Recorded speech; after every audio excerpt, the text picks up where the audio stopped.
네, 오늘 말씀의 제목은 사랑하는 관계가 뿌리입니다라는 제목입니다.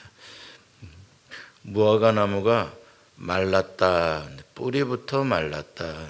제가 지난번에도 한번 말씀을 드렸을 거예요.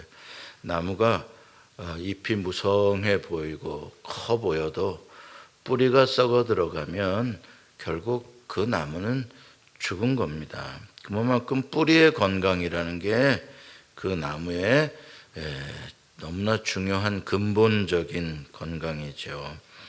우리 신앙생활도 그렇습니다.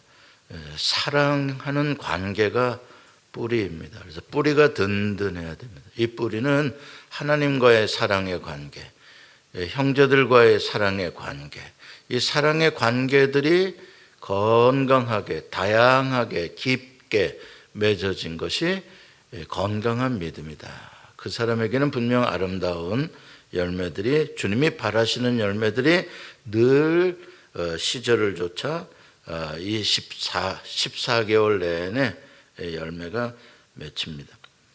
그게 생명 강가에 뿌리를 내린 사람들의 특징입니다. 예수님께서 세상을 떠나실 때 마지막 만찬을 하시기 전에 수건을 허리에 두르시고 무릎을 꿇어 제자들의 발을 대야에 담은 물에 씻어주신 이야기를 여러분 아실 것입니다.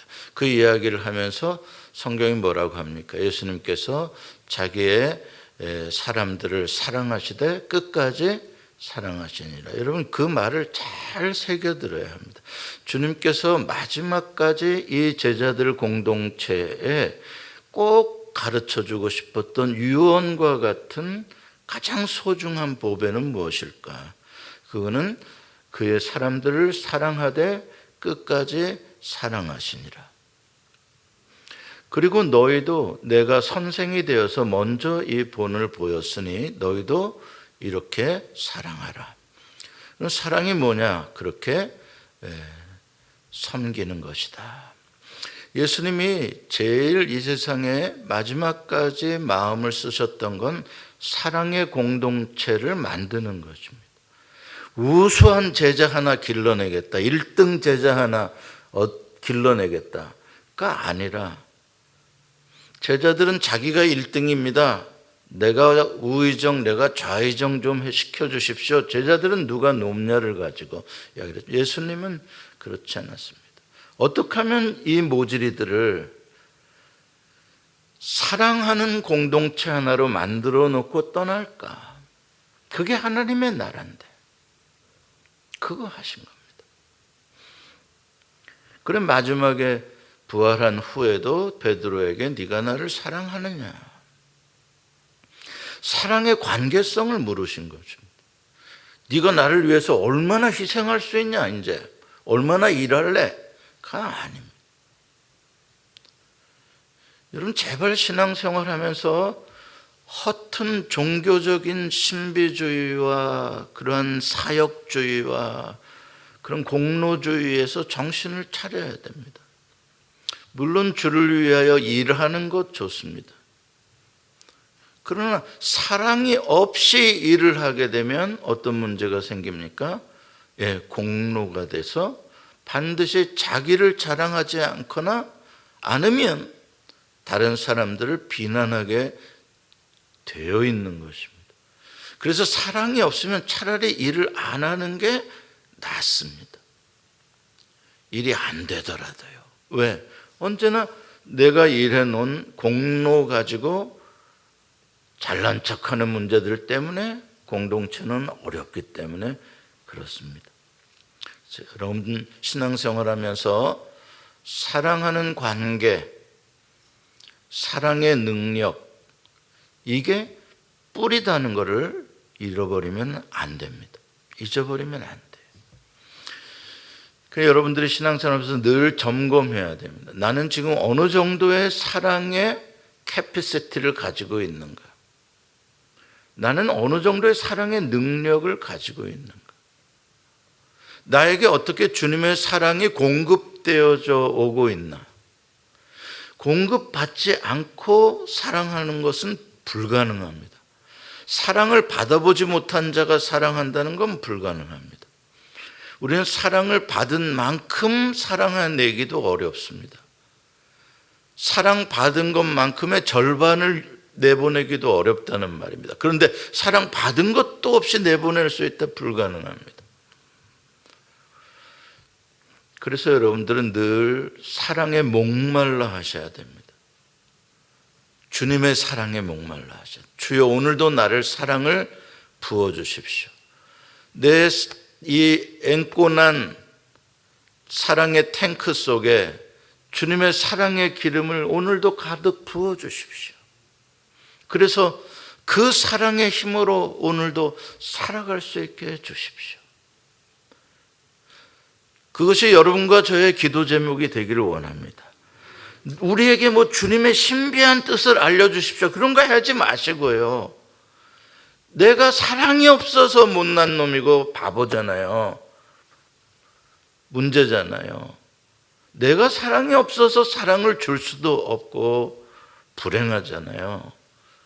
원인이 거기에 있는데 왜 자꾸 다른 사람들 손가락질을 하는 겁니까? 그러니까 뭐라고 기도해야 됩니까? 하나님, 내 오늘도 내 사랑의 게이지가 저 밑에서 깔딱깔딱거리고 있습니다. 밑에서요.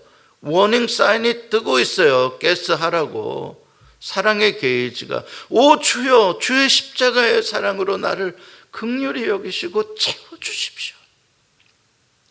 하나님은 사랑을 구하는 자에게 부어주십니다. 요한계시록은 소아시아 7교회에 보내주신 주님의 사랑의 편지입니다. 하나님은 언제나 우리에게 사랑의 편지를 보내십니다. 이 말씀 자체가 성경이 하나님의 러브레터라고 그러잖아요. 사랑의 편지라고 그러잖아요. 사랑하기 때문에 편지를 보내시는 겁니다.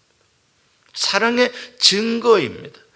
주님이 고난당하는 7교회를 내팽개치시고 잊어버리고 계신 게 아니라는 겁니다. 내가 너희를 여전히 이처럼 사랑하고 있다는 걸 보여주시는 것입니다. 우리는 그 주님의 사랑, 주님이 나를 아직도 이렇게 사랑하고 계시단 말이야. 그거 하나로 다 이길 수 있는 겁니다. 그 힘 하나로.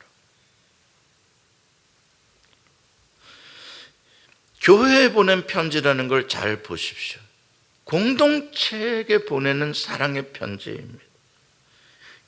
물론 개개인의 신앙생활도 각계전수도 잘해야 되지만, 그러나 요한계시록이며 모든 성경과 그런 모든 서신서들과 복음서들을 다 보면 언제나 하나님의 말씀은 공동체를 위하여 주시는 사랑의 메시지입니다. 내가 너희를 사랑한다. 복수형이에요. 복음은 우리를 회복시켜서 하나님 나라와 하나님과 하나 되게 하고 하나님 나라의 공동체에 소속되게 하는 것입니다. 공동체가 그런데 하나 되고 연합되어 조화를 이룰 때 행복하거든요. 남녀도 결혼해서 하모니가 잘 이루어질 때 행복한 거고, 친구들도 하모니가 잘 이루어질 때 행복한 거고, 하나님의 나라도 마찬가지예요. 그 하모니가 잘 이루어지자 하나님의 샬롬의 행복한 공동체들. 세상 나라와는 다르다 이 말이에요. 세상 나라에서는 싸우던 사람들이 하나님 나라에서는 싸움을 하지 않는 거예요. 어떻게? 하나님 나라의 법이 사랑이기 때문에. 하나님을 사랑하고 내 형제를 사랑하라. 하나님 나라의 법이. 다시 말해서 하나님이 추구하시는 나라는 하나의 사랑의 공동체가 되어지는 거예요. 오늘 읽은 본문은 소아시아 7교회 중에서도 대표적인 예배소 교회에게 주신 칭찬의 말씀이며 사랑의 메시지며 동시에 사랑의 워닝이 들어있습니다. 사랑하기 때문에 주시는 경각의 말씀인 것이죠. 에베소는 소아시아를 대표하는 교회입니다. 사도 바울이 2차 선교 여행 때 바로 이 에베소에서 오랜 시간을 머물며 복음을 전했습니다. 2차 선교 여행 때가 아니라 3차 선교 여행 때 에베소에 오래 머물며 복음을 전했습니다. 거의 2년 넘게 두란노에서 복음을 전했습니다. 지금 로마 황제 도미티안 때라고 가정한다면 벌써 한 50여 년 전에, 반세기 전에 사도 바울이 그곳에 교회를 세웠고 에베소를 중심으로 하여서 여러 도시들이 그 복음을 받은 사람들에 의해 교회가 개척되어져 있었습니다. 에베소는 지금도 많이 순례자들이 가보고 현장에서 봅니다만 아데미를 여신을 숭배하는 아주 거대한 신전이 있고 그 신전을 중심으로 하는 아주 타락한 성문화의 그러한 상업도시, 무역도시로 유명했습니다. 에베소에 로마 황제들을 섬기는 여러 가지가 있는데 그 중에서도 도미시안 황제를 위한 신전이 제일 최신형으로 그 당시에 세워졌다. 그래서 로마 황제 도미시안을 섬기도록 경배하도록 강요했던 곳입니다. 그러니까 에베소 교회가 얼마나 많은 이단들과 또 로마 황제를 숭배해도 괜찮다. 옛날에 우리도 그런 게 있었잖아요. 신사참배를 해도 된다. 그렇게 주장하는 목사들이 많이 있었어요. 찬성하는 목사들이. 그러니까 일본한테도 하나님을 섬기고 일본도 우리가 섬길 수 있다. 이렇게 하는 것이죠. 언제나 이건 편리한 것입니다. 편리하죠. 왜? 핍박을 안 당할 수 있으니까요. 그 당시에도 이 땅에서 나온 짐승들 같은 이 거짓 선지자들, 오늘 본문에 보면 니골라당도 그 일당인데 여기 또 본문에 거짓 사도라 하는 자들도 그렇고 이런 식으로 교회에 들어와서 하나님과 세상을 겸하여 섬기도록 유혹을 하고 있었던 지역입니다. 자, 1절에 보면 편지에 발신자와 수신자가 나옵니다. 발신자는 당연히 예수님이시고 수신자는 에베소 교회의 사자다 이렇게 나옵니다. 물론 사자는 여기 앙헬로스 천사라는 뜻인데 요한계시록에서 앙헬로스는 진짜 하늘의 천사를 뜻하는 것으로 다 사용이 되어 그렇지만 여기에서 사자를 물론 하늘의 천사를 하나 붙잡고 계신다. 하늘의 각 교회를 대표하는 보호하는 가디언 천사가 있다라고 말을 할 수도 있겠습니다만 그런데 그 하늘의 천사에게 편지하노라 이건 조금 앞뒤 문맥상 맞지 않습니다. 그런 면으로 봤을 때 여기서의 앙헬로스는 엔젤이 아니라 메신저를 앙헬로스의 뜻이 메신저의 뜻이 있기 때문에 그런 의미에서 사자다 이렇게 사자라는 말은 한자어로 보냄을 받은 사람이다 메신저다 이런 뜻이거든요. 그래 에베소 교회를 담임하는 목사에게 편지를 했을 거다. 이건 무슨 뜻이냐면 결국 교회를 담임하는 리더가 이 편지를 받아서 읽어주는 사람이니까요. 성도들은 대부분 글을 모르고 또 항상 말씀을 누군가가 읽어줘야 그 사람들은 들었으니까 아마 그런 의미였을 것이다 이렇게 생각을 합니다. 여러분 장로님들과 목사님들의 차이점이 어디에 있는지 아세요? 담임 목사와 장로의 차이점. 담임 목사도 장로교회에서는 장로입니다. 티칭 엘더라고 하고 우리 장로님들은 룰링 엘더라 이렇게 이야기를 합니다. 가르치는 장로, 치리하는 장로 이렇게 이름을 붙입니다. 똑같은 장로입니다. 근데 뭐가 다른 줄 아십니까? 다른 점은 누가 보냈냐의 문제입니다. 담임 목사는 하나님이 보내시는 겁니다. 메신저예요. 하나님이 그리로 가라 하고 보내시는 겁니다. 우리가 뽑았는데요. 우리가 뽑을 건데요. 아니요. 하나님이 보내시는 거예요. 그게 하나님의 사자라고 하는 거예요. 장로님들은 뭐냐? 성도들을 대표하라고 성도들이 뽑은 겁니다. 그 차이점이 있는 겁니다.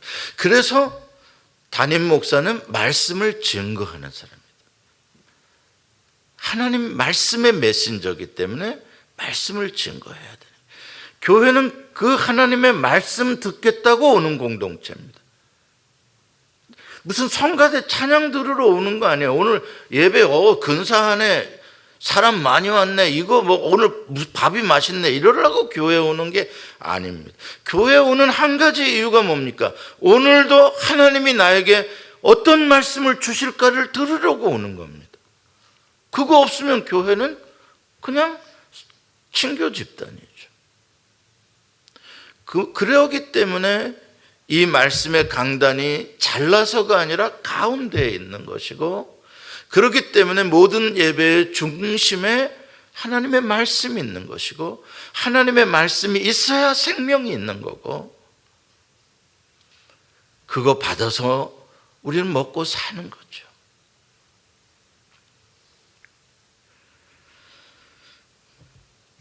오늘 발신자이신 예수 그리스도에 대해서 생각해 보겠습니다. 7개의 별을 붙잡고 계시다. 사자를, 교회의 사자들을 붙잡고 계시다. 주님의 책임이죠. 주님의 주권이죠. 우리는 종이죠. 주님께 쓰임받아 몸된, 주님이 주인 되시는 몸된 교회의 서번트로 쓰임을 받고 있는 거죠. 그러니까 제일 중요한 임무를 맡은 서번트예요. 여러분들도 서번트지만 이 서번트도 굉장히 중요한 서번트예요. 리더기 때문에. 그러니까 심판을 하시고 책망을 하셔도 이 서번트가 제일 많이 꾸중을 받아야 되고, 그러한 주님이 보내셨다는 이 부르심 앞에 목사들은 정말 두렵고 떨림으로 충성해야 하는 것이죠. 주님의 양을 치는 것이지 내 양 만드는 게 아니지 않습니까? 그리고 양을 뜯어먹어도 안 되고요. 양을 쳐야죠. 양을 먹여야죠. 양이 복되게 해야죠. 그게 주님의 뜻이니까요.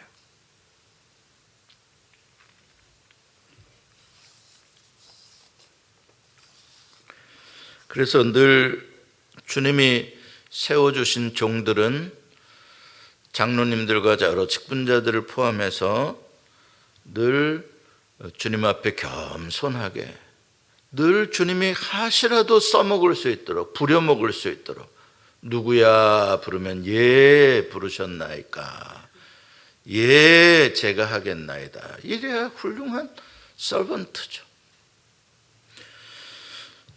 예수님은 7 금촛대 사이를 거니시는 분입니다. 저는 지난번에 말씀드렸던 내용이죠. 교회 사이를 거니시고 계시다. 7 금촛대라고 하는 건 7 교회 촛대를 말해요. 이 7 교회를 상징하는 그 촛대를 말해요. 거기 사이를 거니시고 계시다. 일하고 계시다. 함께 하고 계시다. 그렇기 때문에 그 교회를 잘 아시는 분이십니다.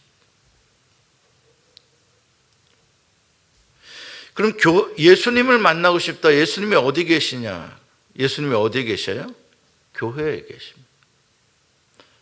산기도 가면 예수님 만나는 게 아니라 교회에 계십니다. 7 금촛대 사이에 교회의 주인이시고 이 공동체의 주인이시고, 그러므로 이 교회의 건강성, 이 교회의 정체성은 교회의 머리 되시고 지금도 주인 되시고 이곳에 계시는 예수님과의 관계성으로 결정이 되는 겁니다.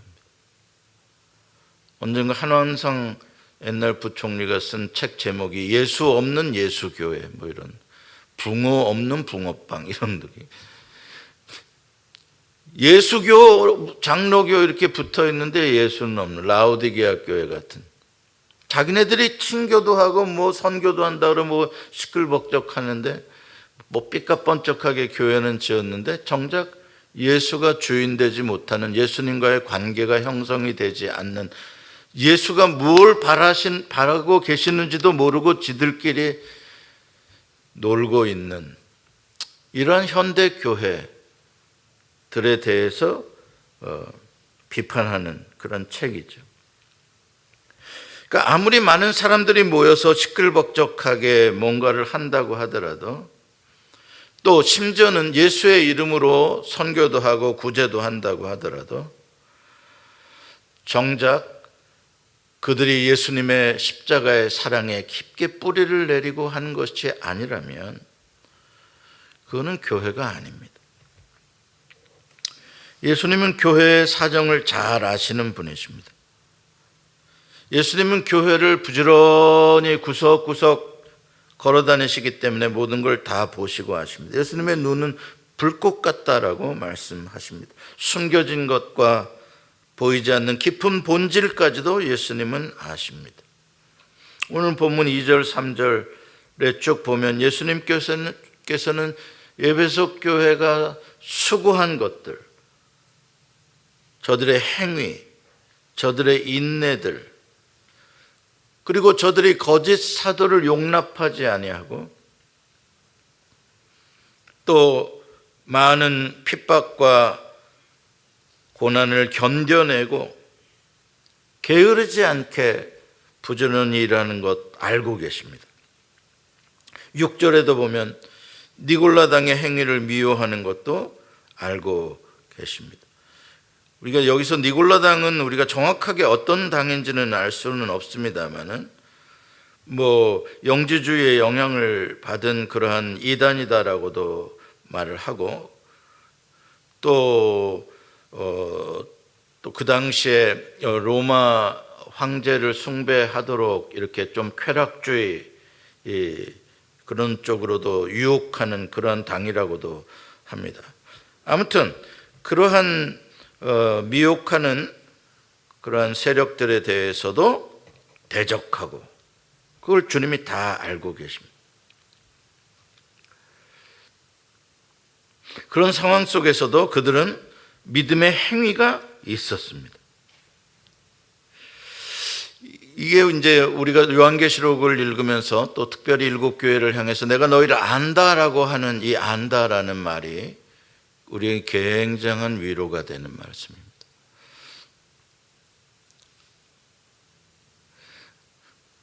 얼마 전에 노래 경연대회 하는데 노래를 누군가가 잘 부르니까 심사위원이 그러더라고요. 그 노래 연습을 정말 많이 했군요. 그러니까 울더라고. 뭐야, 알아주네.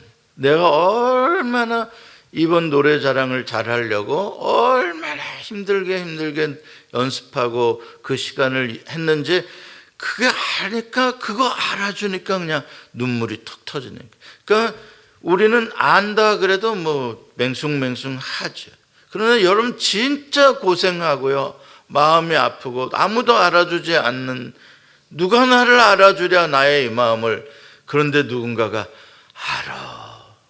집사님 고생한 거 내가 다 봤어. 알아. 그러면 그냥 나도 모르는 사이에 눈물이 그냥 확 나는 거죠. 주님이 우리를 아시는 분이죠. 위로하시겠다는. 우리는 주님이 나를 알면 겁난다라고부터 생각할 줄 몰라. 어이구, 나를 아신다네. 아이고, 무셔라. 근데 그게 아니, 뭐 그렇게 죄진 게 있어요. 위로해 주시는 거예요. 나를 아신다는 거예요. 위로해 주신다. 다윗은 시편 139편 139편 1절로 4절에 이렇게 고백합니다. 유명한 다윗의 고백입니다. 같이 읽습니다. 시작. 여호와여, 나를 살펴보셨습니다. 나를 아시나이다. 주께서 내가 앉고 일어섬을 아시고 멀리서도 나의 생각을 밝게 하시오. 나의 모든 길과 내가 눕는 것을 살펴보셨으므로 나의 모든 행위를 잊게 하시오. 여호와여, 내 혀의 말을 알지 못하시는 것이 하나도 없으시니이다. 어느 정도 알고 있냐? 내가 뭐라고 말을 하려고 그래. 지금 하려고 그러는데 하나님은 벌써 하셔.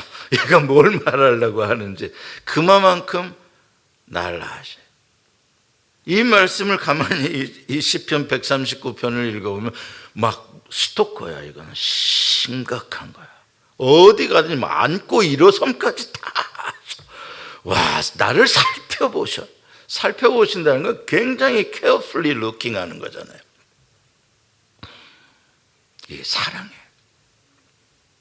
사랑. 아이를 놀이터에 놓고 셀폰 하고 있는 부모가 아니라 아이의 움직임을 계속 와치하고 있는, 살펴보고 있는 그 사랑의 눈이요. 이게 아신다라고 표현한 게 사랑인 거예요. 사랑은 뭐냐? 아는 거예요. 너 나 알아? 몰라. 사랑이 아니야. 이 남자랑 30년을 살았는데 나를 몰라. 사랑이 아니야. 아니었던 거야. 알려고 하질 않았던 거야. 뭘 좋아하는지, 뭘 아파하는지, 뭘 갖고 싶어 하는지, 뭐 때문에 힘들어 하는지, 뭘 두려워하는지, 어떻게 하면 행복하는지 몰라. 물론 우리 교회 성도님들은 잘 아실 거예요. 몰라. 그러니까 우리가 공동체로서 사랑해야 한다? 그거 이야기하는 거예요. 얼마나 아냐 네가 성도를. 이제 우리 예수만교회 성도 124명인데 이름 124명 외우는 거? 어이구, 그걸 어떻게 외워? 더 이상 교회 커지면 안 돼. 224명도 지금 뭐 누가 누군지 얼굴을 보도 모르는 매치가 안 되는 마당에 더 커지면 무슨 사랑의 공동체는 무슨 개뿔 무슨 사랑의 공동체가 돼. 한 서너 명끼리 그냥 공동체 해. 그냥 그렇게 교회해. 서너 명끼리 마음 맞는 사람들끼리 그래도 수저 몇 개인지 설도 아는 사람들끼리 그게 교회예요. 모르잖아요. 심지어는 교회에서 나가면 절대 나를 모르게 해요. 과거를 말해도 안 되고 아픔을 말해도 안 되고 약점을 보여도 안 되고 저기 나를 모르게 하라. 이거 교회가 아니에요. 교회가 아니에요. 구원이 뭐예요? 서로를 하나님을 아는 거예요. 사랑이 뭐예요? 아는 거예요. 그 공동체로 남녀를 묶어놓고 결혼 서약해서 묶어놓고 50년을 해로하게 하면서 뭐 하라고 50년 동안 지긋지긋하게 싸워가면서 이혼도장 안 찍고 살게 하는 이유가 뭐예요? 그나마 좀 알아보라 말이에요. 알아라.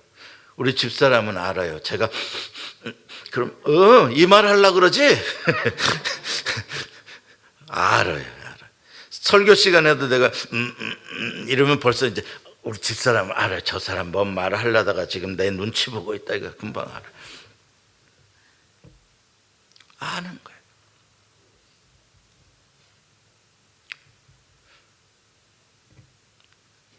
그러니까 우리는 지금 666이 뭔지를 알라고 애를 쓰고 베리칩이 뭔지를 알라고 애를 쓰고 언제 예루살렘에 적그리스도가 나타난지를 알라고 애를 쓰고 예수님이 언제 오실런지 몇 월 며칠 날인지 알라고 애를 쓰는데 정작 내 옆에 있는 성도의 마음과 형편과 그것에 대해서는 아무 관심조차 없어요.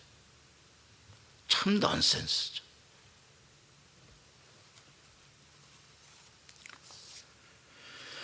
자, 에베소 교회가 칭찬을 많이 받았는데 또 심각하게 책망을 받아요. 여러분들 잘 아시는 내용이에요.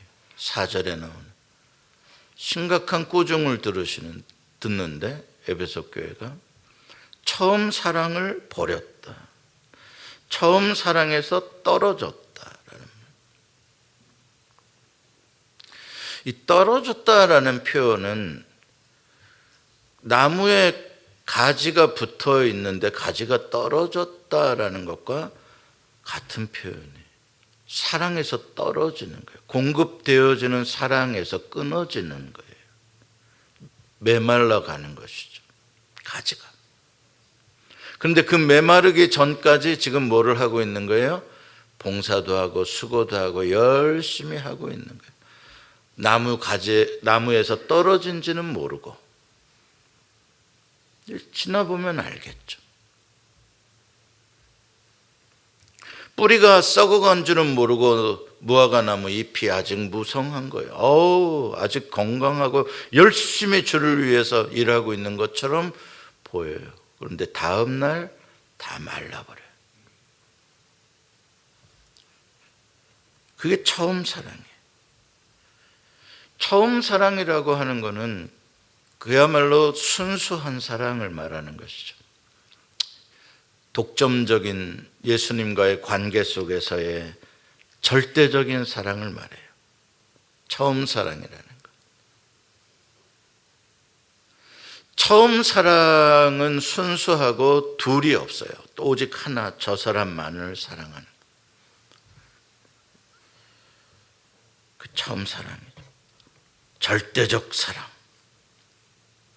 일편단심의 사랑. 예수님만이 내 마음을 갖는, 예수님만이 나를 독점하시는 사랑. 내 사랑은 온통 예수님의 것. 예수님밖에 나는 사랑하는 게 없어요. 처음 사랑. 다른 어떤 계산기를 전혀 두드리지 않는 그런 사랑. 그 사랑을 버렸다. 이거는 사랑이 없다라는 뜻도 있지만 그 사랑을 무엇인가가 대체하고 있다라는 뜻도 되는 것이죠. 처음 사랑이 있어야 할 자리에 처음 사랑이 없어지고 다른 것들로 채워지고 있다, 이런 뜻으로도 이해가 돼요.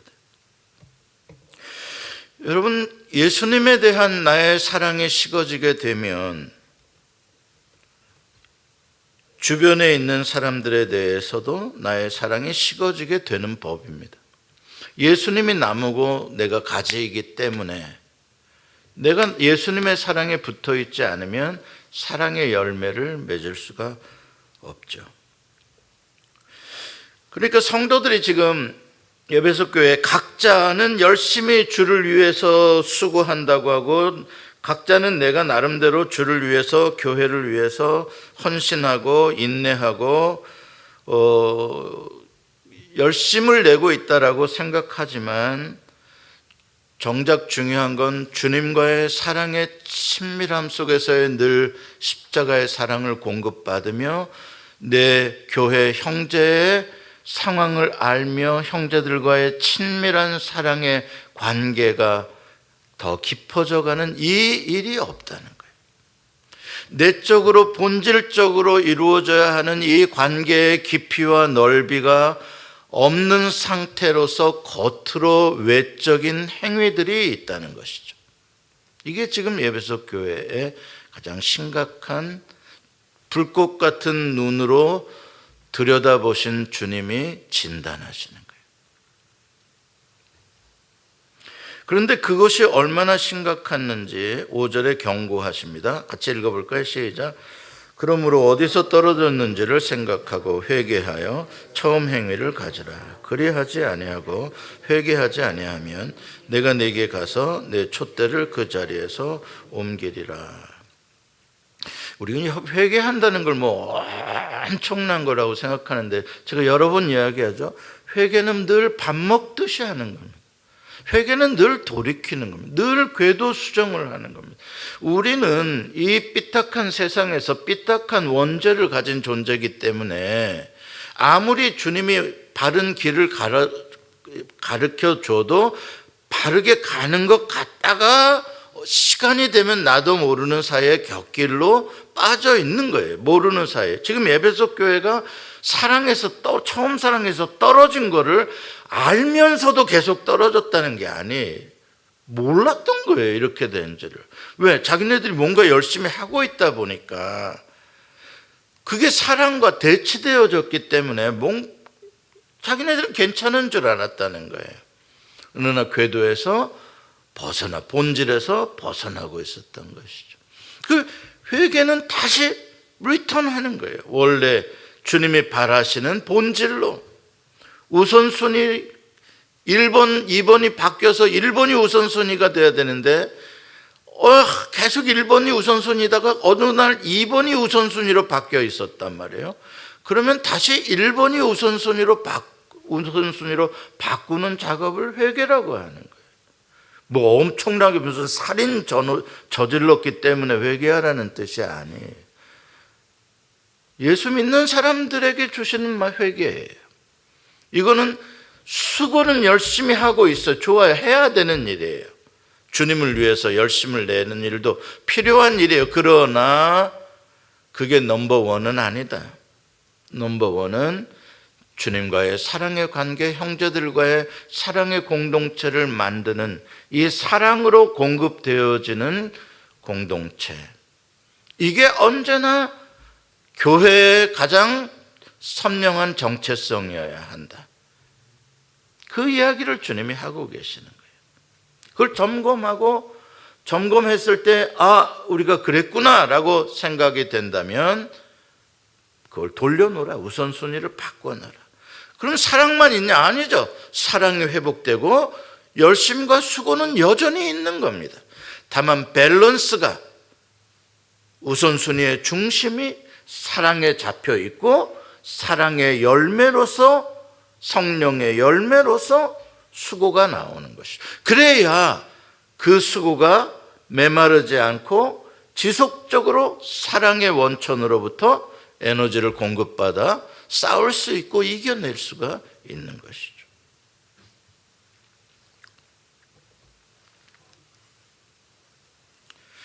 우리가 신앙생활하면서 늘 조심해야 될 게 종교적인 열심이 주님과 나와의 사랑의 관계, 성도들과의 사랑의 관계를 대체하면 안 된다는 거예요.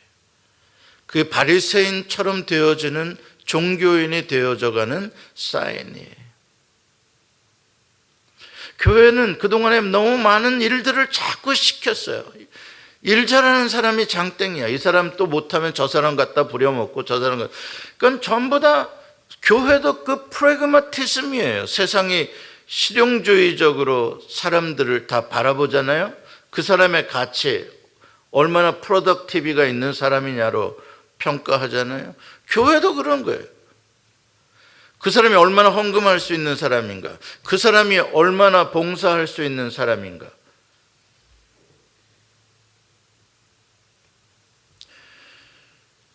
아니, 그게 아니죠. 교회는요. 교회는 그냥 그 사람 자체가 소중한 거예요. 그게 사랑이에요. 아니, 연약한 자가 더 소중한 거예요. 연약한 손가락에 가락지를 끼워주는 거예요. 그게 하나님의 사랑이에요. 더 낮은 자, 더 사랑스러운 거예요. 그게 하나님의 사랑이에요. 절대 일이나 기능으로 하나님의 교회를 우리가 잘하고 있다라고 착각하면 안 돼요.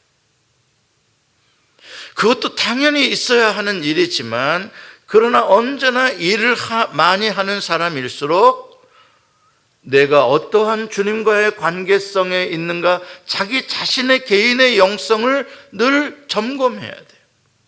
이런 말씀을 들으며 나는 얼마나 주님의 사랑에 목말라 하고 있으며 내 사랑의 탱크가 얼마나 차 있는가. 풀로 차 있으면 얼마나 좋겠어. 자동차 가스 만땅 넣으면 기분이 좋잖아요. 차도 잘 나가잖아요. 왠지 든든하잖아요. 날마다 아침마다 기도하고 오늘도 풀로 만땅으로 주의 사랑 채워주셔서 오늘 하루 내가 어디를 가서 누구를 만나든지 주의 사랑 다 쓰고도 남게 해 주시옵소서. 얼마나 멋진 아침 기도예요. 오늘도 사랑 하나도 없이 덜덜덜덜 거려가지고 엔진 꺼질 똥 말똥 해가지고 세상 나가서 이 사람 만나면 에이씨 그냥 다 짜증나는 놈들이고 다 그냥 쥐 받고 싶은 싸마하려고 하고. 사랑의 앵꼬는 사람을 자꾸 기능으로 봐. 얘 얼마나 일하는 애야. 교회에서도 얘 얼마나 일 안 하는 애야. 할 만한 놈이 안 하는구만. 교회 안 해. 이제 교회 안 해. 사랑하는 성도 여러분, 우리가 뭔가 열심히 하면, 열심히 기도하고 열심히 말씀 읽으면 나 신앙생활 잘하는 거야. 아니야. 그렇게 해서 얼마나 주님의 사랑이 채워졌느냐가 중요한 거죠. 그냥 종교적인 것으로는 바리새인들은 구약 성경을 외운 사람들이라니까요. 얼마나 많이 읽었느냐 정도가 아니라고요. 그 사람들은요, 서기관들은요. 뭐 할 거예요? 사랑은 하나도 없고 마음속에는 다 죽어서 썩은 뼈들밖에 없는 회칠한 무덤인데 주님이 참 기가 막힌 거죠. 겉은 화려하다 이 말이에요. 종교성으로 풍성하다 이 말이에요. 그러나 안에는 썩어 들어가고요. 우리가 예수 믿으면 얼마든지 그렇다니까요.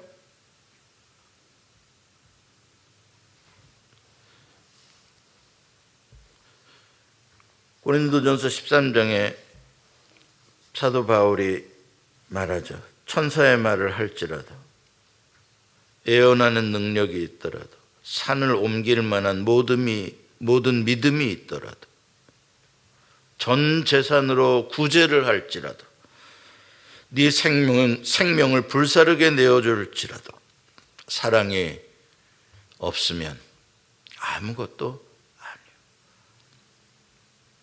여러분 어떤 교회를 만들고 싶으십니까? 사람들이 많이 오는 교회, 그게 뭔데요?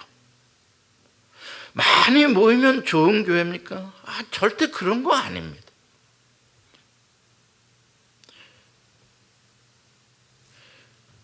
좋은 교회를 만들고 싶으시면